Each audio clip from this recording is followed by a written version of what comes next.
పార్వతీదేవి ఒక ఆశ్చర్యకరమైన ప్రశ్న అడిగింది. మీరు దేవుడే కదండి, మీరు ధ్యానం చేయటం ఏంటి అని. అప్పుడు శివుడు ఇలా అంటాడు, నాకంటే దేవుడు ఉన్నాడు పార్వతి.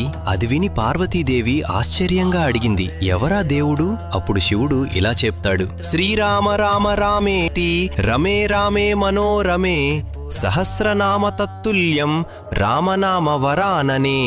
నేను ధ్యానం చేసే దేవుడు ఎవరంటే శ్రీరామచంద్రమూర్తి. అప్పుడు పార్వతీదేవి, ఆయన మానవుడు కదా అని అంటుంది. అప్పుడు శివుడు, ఆయన మానవుడైతే నేను దేవుని ఎలా అవుతాను?